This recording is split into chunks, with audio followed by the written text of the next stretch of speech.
Pengertian hadis maudhu. Kata maudhu adalah isim maf'ul dari kata wadha'a yadha'u wad'an yang menurut bahasa berarti al-isqatu yang artinya meletakkan atau menyimpang, al-iftira' wal ikhtilaf yang artinya mengada-ngada atau membuat-buat, dan at-tarku wal matruk yang artinya ditinggalkan. Sedangkan menurut istilah, para ulama mendefinisikan hadis maudhu sebagaimana berikut. Yang pertama, menurut Ibnu As-Salah menyatakan hadis maudhu adalah hadis yang dibuat-buat atau diciptakan yang didustakan atas nama Rasulullah SAW secara sengaja. Yang kedua, menurut Muhammad Ajaj Al-Khatib mendefinisikan hadis maudhu adalah hadis yang disandarkan kepada Rasulullah SAW secara dibuat-buat atau dusta. Padahal Rasulullah SAW sendiri tidak pernah melakukan, mengucapkan, bahkan menetapkannya. Yang ketiga, menurut Nuruddin menjelaskan bahwa hadis maudhu merupakan hadis yang diada-adakan dan dibuat-buat. Beberapa definisi yang telah dijelaskan memberikan pemahaman bahwa apa saja yang disandarkan kepada Rasulullah SAW, baik yang bersifat positif untuk kepentingan dakwah dan ibadah maupun negatif seperti yang sengaja untuk menyesatkan orang atau untuk kepentingan egoisme kelompok.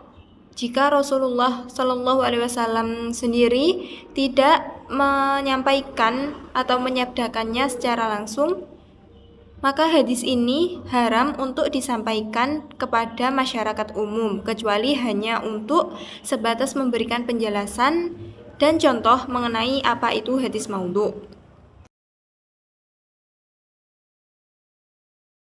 Faktor-faktor penyebab munculnya hadis maudhu. Yang pertama yaitu pertikaian politik. Terjadinya pertikaian politik di kalangan umat muslim dimulai sejak masa pemerintahan Ali bin Abi Thalib, berdampak pada munculnya hadis-hadis maudhu untuk mendukung faksi masing-masing golongan. Yang kedua yaitu siasat musuh-musuh Islam. Musuh Islam yang terlibat dalam pemalsuan hadis disebut dengan kaum zindik.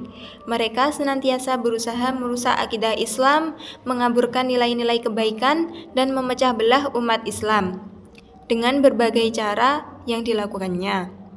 Yang ketiga yaitu primordialisme dan chauvinisme. Diskriminasi yang dialami non-Arab atau ajami pada pemerintahan Bani Umayyah bukan hanya dalam kehidupan sehari-hari, tetapi juga dalam persoalan jabatan, bahkan dalam pembagian harta, baik dari harta rampasan perang maupun hadiah-hadiah antara orang Arab dan non-Arab tidak sama. Kemudian yaitu fanatisme mazhab fikih dan kalam. Hadis maudhu juga tercipta dari para pengikut mazhab baik dalam bidang fikih atau ilmu kalam. Mereka menciptakan hadis-hadis maudhu dalam upaya mendukung dan menguatkan pendapat, hasil ijtihad, dan pendirian imam mereka. Kultus individu. Sikap fanatik terhadap golongan politik atau mazhab menyebabkan sebagian pengikut mereka mengkultuskan pemimpinannya. Yang selanjutnya yaitu pembuatan cerita. Para ahli cerita atau al-qasas mulai marak pada akhir masa pemerintahan Harun ar-Rasyid dan semakin menjamur pada masa-masa sesudahnya. Untuk menarik simpati orang banyak atau agar para pendengarnya kagum terhadap kisah atau cerita yang disampaikan, atau untuk mendapatkan imbalan materi, maka mereka tidak segan-segan menyatakan bahwa cerita itu berasal dari sabda Nabi Muhammad SAW, demi untuk menguatkan kandungan kisah atau cerita yang cenderung bersifat berlebihan atau tidak masuk akal. Yang selanjutnya adalah pendekatan para penguasa. Salah satu cara seseorang untuk mendapatkan perhatian dan penghargaan dari penguasa adalah membuat sebuah hadis yang berisi sesuatu yang menyenangkan penguasa. Yang faktor selanjutnya yaitu keinginan berbuat baik tanpa dasar mengetahui agama. Hadis yang dibuat oleh sebagian orang saleh yang ilmu pengetahuan agamanya dangkal dengan maksud memotivasi manusia untuk melakukan amar ma'ruf nahi munkar. Selanjutnya yaitu sejarah awal munculnya hadis maudhu. Masuknya ini secara massal menganut agama lain ke dalam Islam, yang merupakan bukti keberhasilan dakwah Islamiyah ke seluruh dunia, secara tidak langsung menjadi faktor yang menyebabkan munculnya hadis-hadis palsu. Tidak hanya tidak kita pungkiri bahwa masuknya mereka ke Islam, di samping ada yang benar-benar murni tertarik dan percaya kepada ajaran Islam yang diberikan oleh Nabi Muhammad SAW, tetapi ada juga segolongan mereka yang menganut agama Islam hanya karena terpaksa tunduk pada kekuasaan Islam pada waktu itu. Nah, golongan ini kita kenal dengan kaum munafik dan zindik.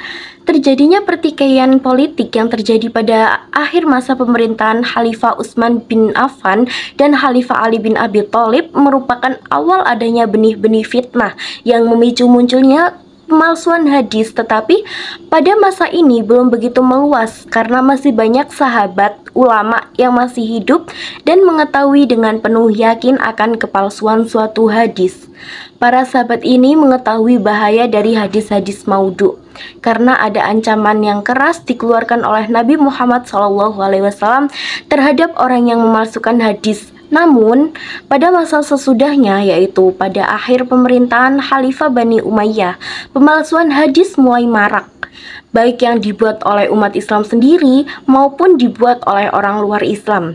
Menurut penyaksian Hamad bin Yazid, terdapat 14.000 hadis maudhu. Abdul Karim Al-Auja mengaku telah membuat 4.000 hadis maudhu. Terpecahnya umat Islam menjadi beberapa golongan politik dan keagamaan menjadi pemicu munculnya hadis maudhu. Masing-masing pengikut kelompok ada yang berusaha memperkuat kelompoknya dengan mengutip dalil-dalil dari Al-Quran dan hadis, menafsirkan atau mentakwilkan Al-Quran dan hadis menyimpang dari arti sebenarnya sesuai dengan keinginan mereka. Jika mereka tidak dapat menemukan yang demikian itu, maka membuat hadis dengan cara mengada-ngada atau berbohong atas diri Rasulullah SAW, maka muncullah hadis-hadis tentang keutamaan para khalifah secara berlebihan dan para pemimpin golongan dari mazhab.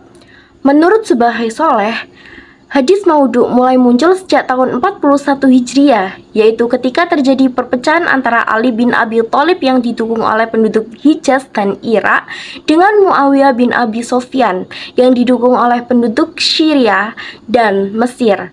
Umat Islam terbagi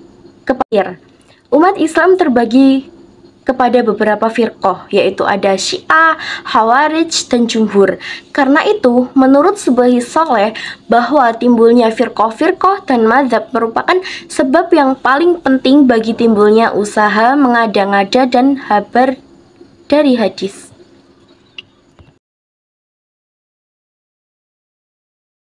Ciri-ciri hadis maudhu. Ciri-ciri hadis maudhu itu dibedakan menjadi dua, yaitu yang berkaitan dengan rawi atau sanad, yang kedua itu berkaitan dengan matan. Ciri-ciri hadis maudhu yang berkaitan dengan rawi. Yang pertama, periwayatnya dikenal sebagai pendusta dan tidak ada jalur lain yang periwayatnya sikoh meriwayatkan hadis itu. Yang kedua, periwayatnya mengakui sendiri membuat hadis tersebut. Yang ketiga, ditemukan induksi yang semakna dengan pengakuan orang yang memalsukan hadis, seperti seorang periwayat yang mengaku meriwayatkan hadis dan seorang guru yang tidak pernah bertemu dengannya. Ciri-ciri hadis maudhu yang berkaitan dengan matan. Yang pertama, itu ada kerancuan redaksi atau kerusakan maknanya. Yang kedua, itu berkaitan dengan kerusakan makna. Yang ketiga, menurut ahli, hadis tidak terdapat dalam hafalan para rawi dan tidak terdapat dalam kitab-kitab hadis.